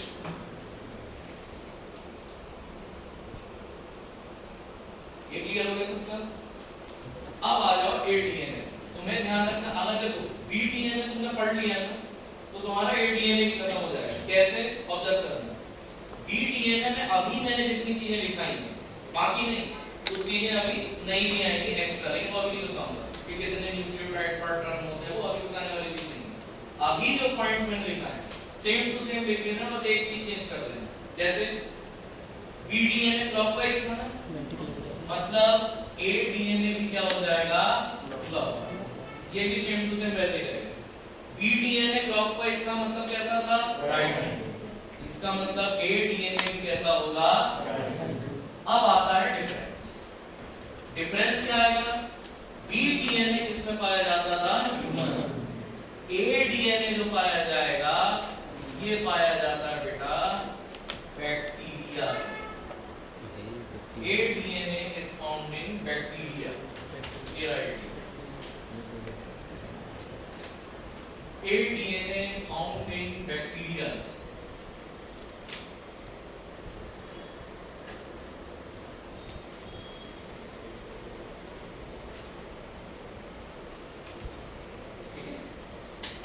यानी अगर देखा जाए तो ए और बी डीएनए में जितना जितना मैंने पढ़ाया है तो तुमको एक ही डिफरेंस नजर आ रहा है। एक पाया जा रहा है ह्यूमंस में तो तुमने क्या बोल दिया बी, एक पाया जा रहा है बैक्टीरिया में तुमने क्या बोल दिया ए। बस ये ध्यान रखना और ये टिप जरूर ध्यान रखना, बी या ह्यूमन कभी नहीं भूलोगे। ये तो एक बार बच्चे गलती क्या करते हैं, बी फॉर बैक्टीरिया वहां पर क्या मान करके बगैर बी लिखेंगे, ये मत करना। बी या ह्यूमन याद रखना, कभी नहीं गलती होगी। अब एक भी डीएनए बना कौन सा, जेड डीएनए। अब इसको मैं थोड़ा सा अलग से लिखना तो दो में लिखूंगा।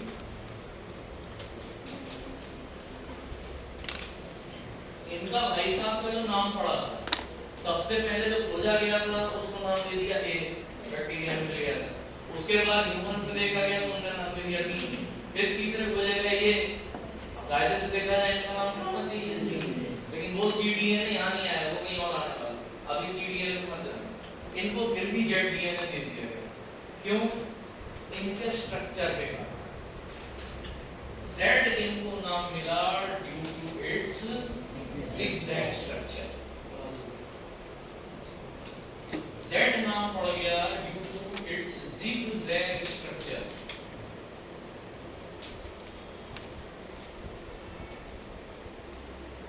Z से याद रखना zigzag structure।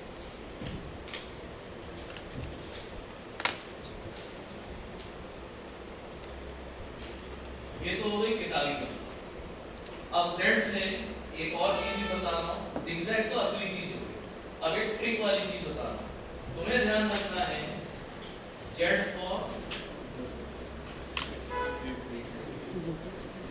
फॉर जिद्दी। तुम्हें ध्यान रखना है जिद्दी आदमी सीधी सोच नहीं रखेगा, उसकी खोपड़ी कैसी होती है, उल्टी। तुम्हें ध्यान रखना जिद्दी आदमी क्यों, क्योंकि उल्टी खोपड़ी का है। बाकी सब कैसे हैंड वाले थे, राइट। ये कैसा हो जाएगा, लेफ्ट। जिद्दी आदमी उल्टी खोपड़ी का, उल्टी खोपड़ी का मतलब लेफ्ट हैंडेड।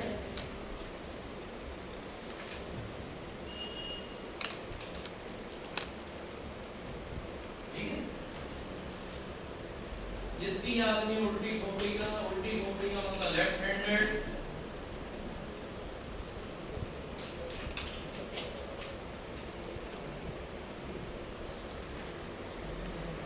समय के हिसाब से चलेगा या अपने हिसाब से चलेगा, मतलब क्लॉकवाइज होगा या फिर एंटी क्लॉकवाइज। और मैं क्या समय, मेरे को समय से कोई लेना देना, मैं एंटी रहूंगा, सबसे एंटी क्लॉकवाइज चलूंगा।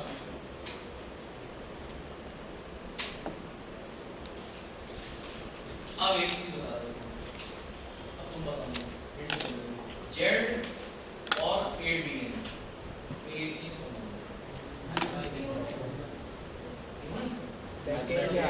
इसमें पाए जाएंगे फाउंड इन बैक्टीरिया।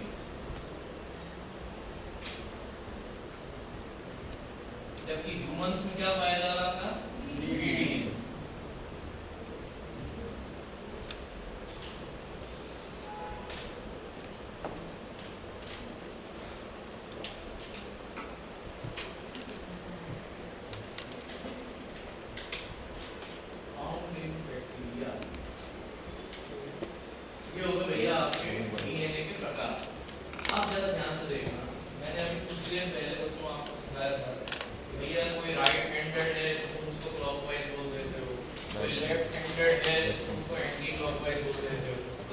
अब यहाँ समझना ये right left clockwise anti clockwise का मीनिंग क्या है, ध्यान से देखो।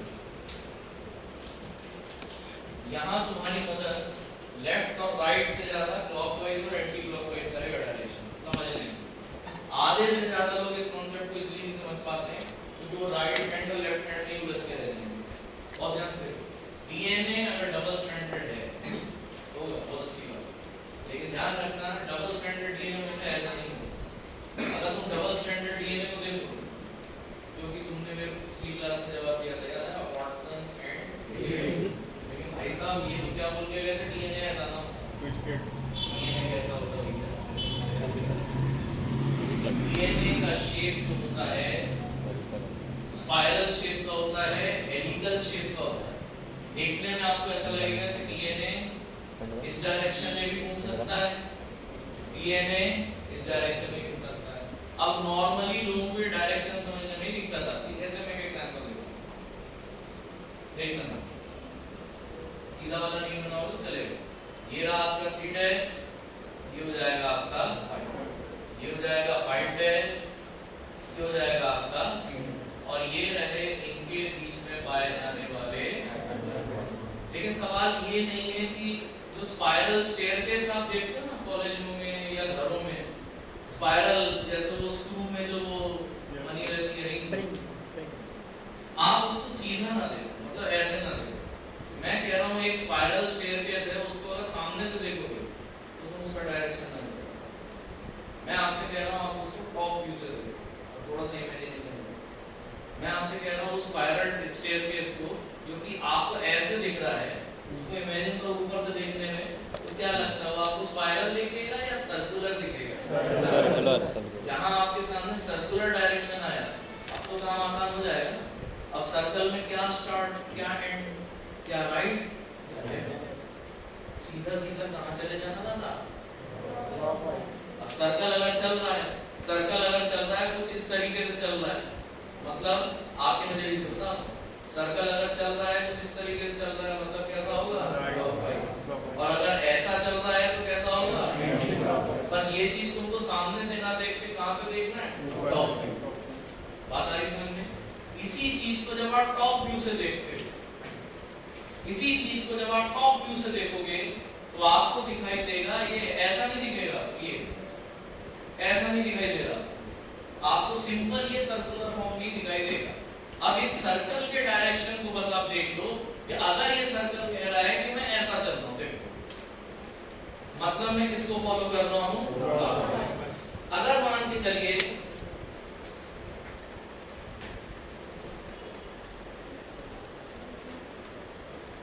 सेम टू सेम चीज, अब आप इसको टॉप व्यू से देखो, और ये भाई साहब जो है ये लेफ्ट लेफ्ट राइट राइट सब छोड़ दो, वो तो मैंने आपको ट्रिक से सिखा दिया।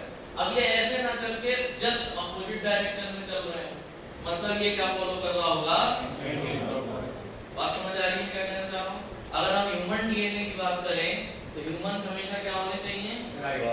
ह्यूमन में कौन सा डीएनए होना चाहिए, ज्यादातर क्वेश्चन यहीं से फंसता है, बात समझ में आ रही है। प्लस नोटिस करना ध्यान से, ये जो इतना पोर्शन है, ये जो इतना पोर्शन आप देख पा रहे हो, एक इतना पूरा खाली इतना राउंड पोर्शन, इसको हम बोलते हैं एक घुमाव, यानी वन टर्न। इस पॉइंट के बाद चीजें टर्न हो गई। एक टर्न पे कई बार वो ये पूछ लेते हैं कि कितने न्यूक्लियोटाइड्स प्रेजेंट हैं। जैसे यहाँ मान लो एडेनिन, यहाँ थायमिन, यहाँ गुआनिन, यहाँ साइटोसिन, यहाँ थायमिन, यहाँ एडेनिन, वो इस तरीके के क्वेश्चन पूछते हैं कि बताओ एक टर्न पे कितने न्यूक्लियोटाइड्स प्रेजेंट हो सकते हैं। अगर हम ह्यूमन डीएनए की बात करें, तो मैं एग्जांपल बताऊं, अगर हम ह्यूमन डीएनए की बात करें तो ध्यान रखना, जल्दी बताओ, डबल स्टैंडर्ड लोग अपनी हरकतों से क्या नहीं आते, तो हमने BAZ पढ़ा था ना, अब देखो याद करने में सबसे इजी तरीका, ये बनाओगे बनाएंगे।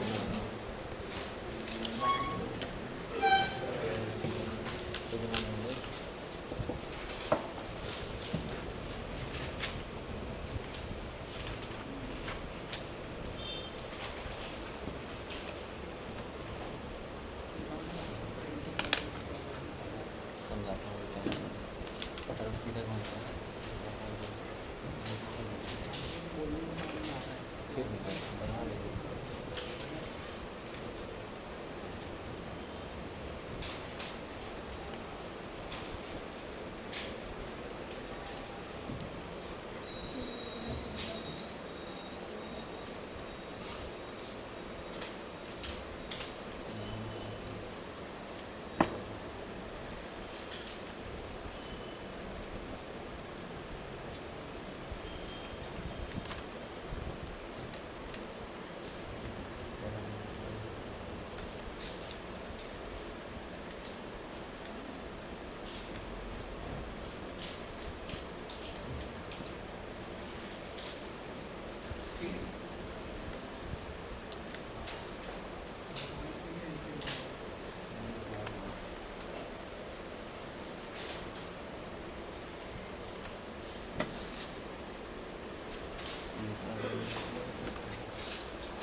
टाइप डीएनए हमने पूरे कंप्लीट कर लिए।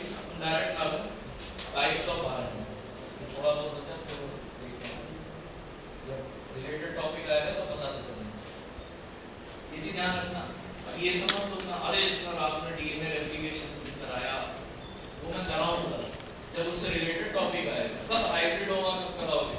जब इम्यूनोलॉजी करा दूंगा तो हाइब्रिडोमा भी करा दूंगा, थोड़ा सा कुछ रिलेटेड है। जैसे पीसीआर सुना है ना हमने, पॉलीमरेज चेन रिएक्शन, वो डायरेक्ट लिंक टॉपिक है डीएनए रेप्लिकेशन। अगर तुमने डीएनए रेप्लिकेशन सीख लिया तो फिर तुम्हें पॉलीमरेज चेन रिएक्शन में दिक्कत नहीं आएगी। ठीक है, तो ये जितने बेसिक चीजें हैं ना, उतना ग्राउंड बेसिक में तुम्हारा तैयार कर देता हूं। अब जब टॉपिक आएगा तो टॉपिक के हिसाब से बेसिक बताता चलूंगा। अभी तुम डायरेक्ट हेडिंग डाल लो, टाइप्स ऑफ आरएनए। कुछ बताना है एक करने में कितने डीएनए होते हैं? टाइप्स ऑफ आरएनए जैसे तीन तो तुमने देखो ऑलरेडी पढ़ के रखे हो। एक करने में कितने डिफरेंट नहीं बताएं बुरा भाई। सबसे बड़ा आरएनए कौन सा आरएनए होगा? आर, मतलब प्लाज्मा बेस।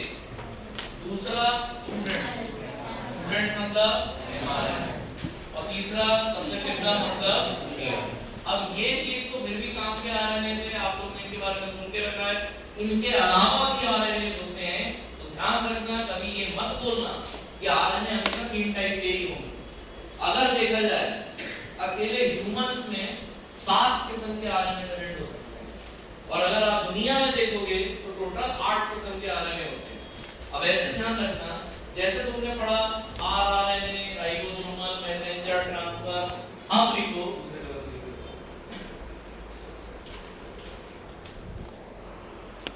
अब लिखना देखो एसएनआरएनए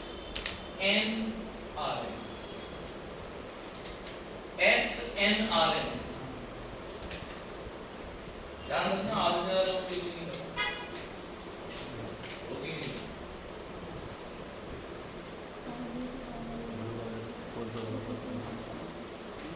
एसएनआरएनए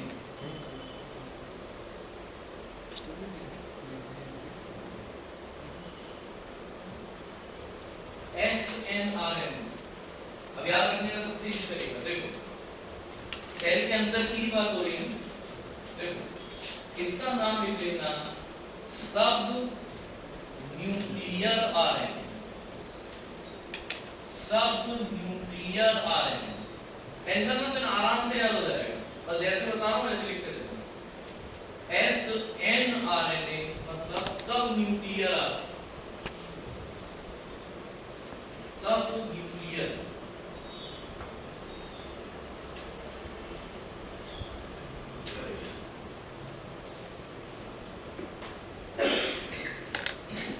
अब देखो कोशिश करना बताने की, ठीक है बनना चाहिए। एक था एसएन, कुछ मत करो, एसएन रहने को, साथ में एक एक्स्ट्रा क्या लगा देना, ओ, एसएनओ। क्या नाम है? सब ने एक सुना होगा आपने न्यूक्लियस, एक आपने सुना होगा न्यूक्लियोलस, सुना है?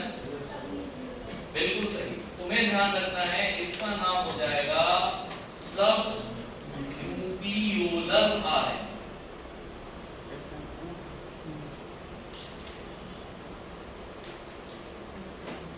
एस मतलब सब, एनओ मतलब न्यूक्लियोलर, एनओ। एसएनओ मतलब सब न्यूक्लियोलर।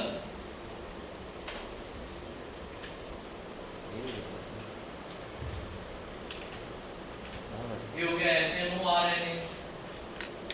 अब बहुत हो गया न्यूक्लियस की इज्जत। सेल में न्यूक्लियस को हटा दो तो जो भी बचा उसको क्या बुलाते हो? साइटोप्लाज्म बुलाते हैं ना।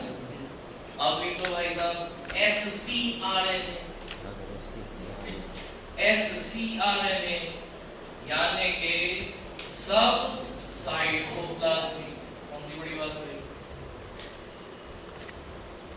सब साइटोप्लाज्मिक आरएनए।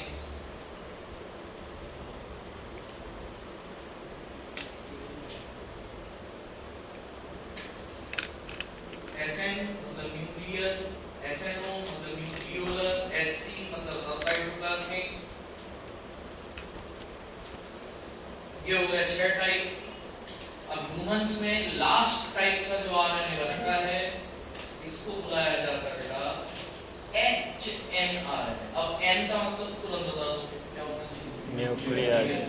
बस H का मतलब आपको पता होना चाहिए। इसको बोला जाता है हेटेरोन्यूक्लियर आरएनए। इसको बोलते हैं heteronuclear RNA.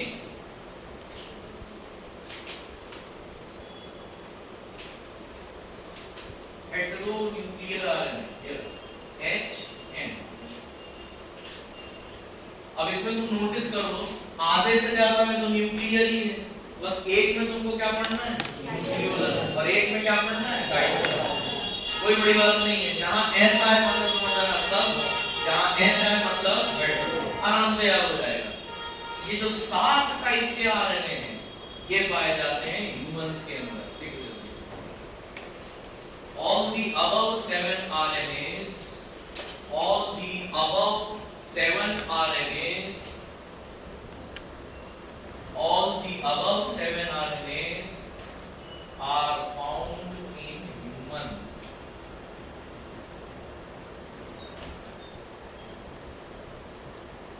All the above 7 RNAs are found in humans.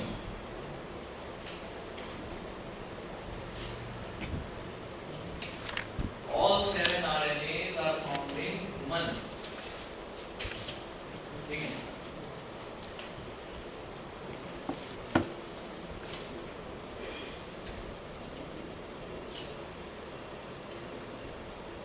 यहाँ तक तो वही ह्यूमंस की बात। मैंने कहा था दुनिया में अगर देखोगे तो कितने टाइप के होने चाहिए? 8। एक और बच रहे हैं, लेकिन वो ह्यूमंस में ना होंगे तो भैया पाए जाएंगे आपके कहीं और। अब इसका फुल फॉर्म में बताऊंगा ही नहीं, क्योंकि इसका फुल फॉर्म आपको पता है। इसको बोला जाता है tmRNA, और ये इकलौता है जो कि तुमको कहाँ दिखाई देगा दादा? बैक्टीरिया। क्या लगता है T का मतलब क्या होना चाहिए? ट्रांसफर। और N का मतलब क्या होना चाहिए? मतलब ईश्वर ने हमको अच्छा कॉम्प्लेक्स शरीर तो दे दिया, लेकिन हमको बोला ना मैसेंजर का काम एक करेगा, ट्रांसफर का काम कोई और करेगा। बैक्टीरिया ने जाके भगवान से कहा मेरे साथ ऐसी नाइंसाफी क्यों?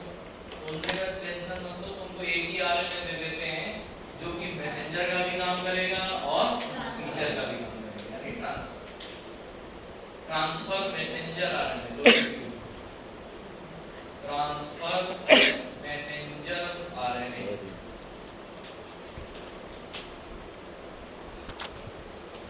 Transfer messenger RNA.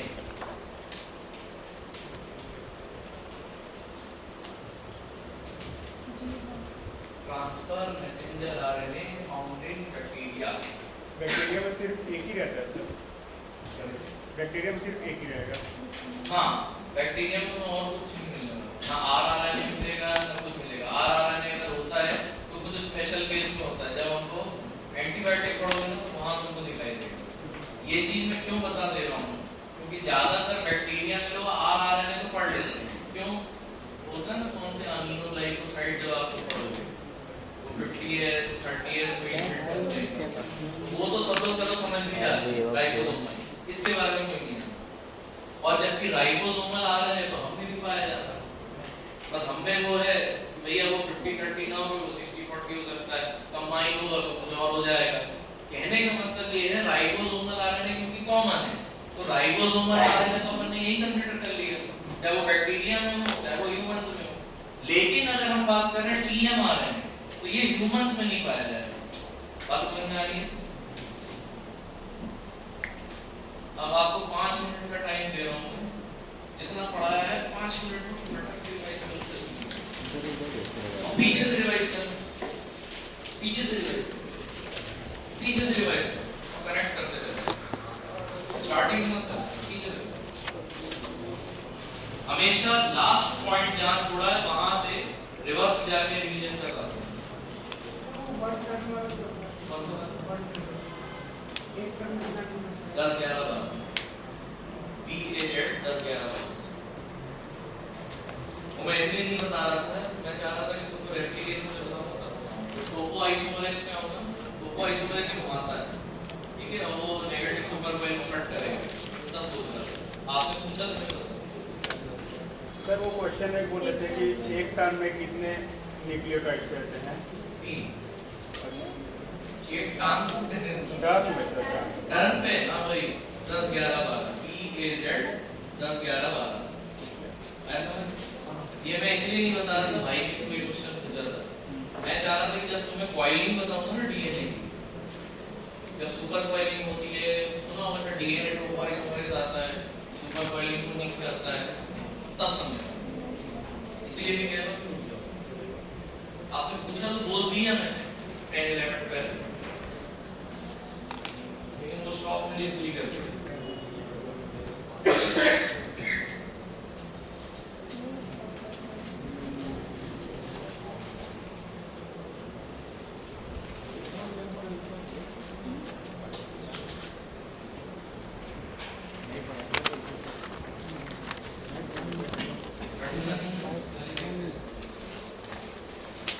अपने माइंड पे विश्वास करो। अगर कोई सी चीज आपने सीखते समय, सुनते समय अच्छे से सुनी है, आपको विश्वास से समझ में आया, तो उस पर डाउट मत करो। पानी और रेत को पकड़ने की तरह होता है, नॉर्मल करोगे हथेली में रहेगा, पकड़ने की कोशिश करोगे छूट।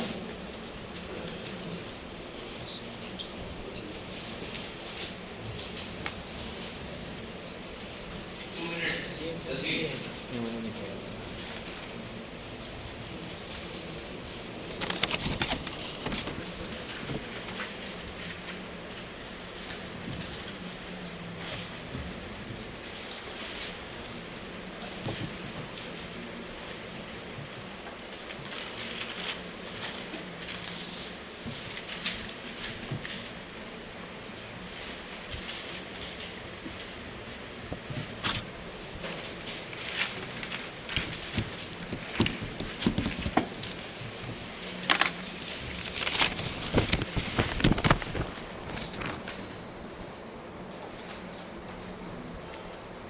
चलिए time up. Copy one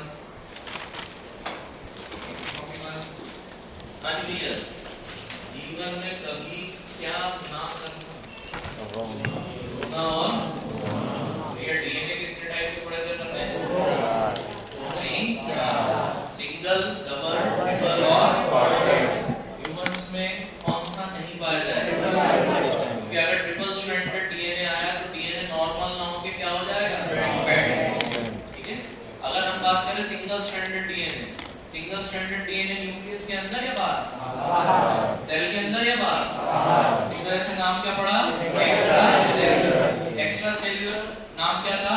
M DNA. M मतलब कहां से मिलता है? खराब हुआ तो न्यूरोपैथी। कौन सी न्यूरोपैथी? नाम क्या था? लेबर। क्या हो जाएगा? फिर हम आ गए ट्रिपल स्ट्रैंड। अगर हमने ट्रिपल स्ट्रैंड के बारे में सीखा था तो पहले मैंने तुम्हें डबल स्ट्रैंड ढूंढने का तरीका बताया। क्या सेम बेस जुड़ेंगे या अपोजिट? यानी प्यूरिन किससे जुड़ता है? बॉन्ड कौन सा बनता है? वो बनता है अट्रैक्शन के कारण। अभी अट्रैक्शन के कारण जो बॉन्ड बना हुआ है, तो अगर थायामीन है किससे जुड़ेगा? एडेनिन से। कितने बॉन्ड होने चाहिए? याद कैसे रखा था? दिल टूटा। उसके बाद में 3 लोग कहां लेते हैं? मतलब साइटोसिन गुआनिन के बीच में कितने? याद हो जाएगा। फिर हम आ गए थे कि बस एक बॉन्ड तुम्हें शिफ्ट करना है और एक को दूसरे टी से जोड़ देना। एक बॉन्ड तुम्हें शिफ्ट करना है, जी को किससे जोड़ देना? सी से। अब जिस सी के पास डबल बॉन्ड होगा उसके पास क्या आ जाएगा? तब बनेगा तुम्हारा कौन सा? ट्रिपल स्ट्रैंडेड डीएनए में हाइड्रोजन बॉन्ड का नाम क्या था? याद हो जाएगा। फिर हम आ गए थे भैया क्वार्टेट डीएनए। कितने प्रकार के होते हैं? पैरेलल और पैरेलल। अगर हम क्वार्टेट डीएनए की बात करें तो बेसिकली वो किस काम में आते हैं? क्रोमोसोम में। क्रोमोसोम में भी कहां पर आते हैं? टेलोमियर्स। और टेलोमियर्स को याद करने का तरीका क्या बताया था? Telomere contains quarter. यानी टेलोमियर्स अगर बनते हैं तो कौन से डीएनए से बनते हैं? क्वार्टर। याद हो जाएगा सबको। इसके बाद हम आ गए थे डबल स्ट्रैंडेड। डबल स्ट्रैंडेड लोग अपनी हरकत से ह्यूमंस में कौन सा पाया जाता है? क्लॉकवाइज कौन सा होता है? Z का नाम Z क्यों पड़ा? शब्दों से कैसे याद किया? जिद्दी। जिद्दी आदमी राइट हैंडेड की लेफ्ट हैंडेड? क्लॉकवाइज की एंटी क्लॉकवाइज? जबकि BDNA कैसा होता है?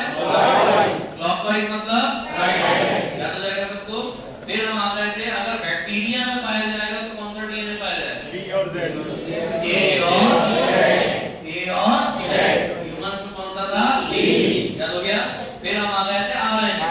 RNA कितने टाइप के पहले पढ़े थे? R, M, T, यानी राइबोसोमल, मैसेंजर और ट्रांसफर। उसके बाद में फिर हम आ गए न्यूक्लियस के अंदर, मतलब सब न्यूक्लियर। नाम क्या था? SM। फिर हम आ गए सब न्यूक्लियर, SNO। याद हो जाएगा? फिर हम आ गए थे दादा सब साइटोप्लाज्म। एक ही बचा था सब साइटोप्लाज्म। फिर आ गए थे HN। N मतलब H मतलब हेटेरो न्यूक्लियर। कितने RNA कहां पाए जा रहे हैं? ह्यूमंस में। खाली एक बचा बैक्टीरिया में। DM मतलब ट्रांसफर और मैसेंजर। आगे की कहानी नेक्स्ट क्लास में।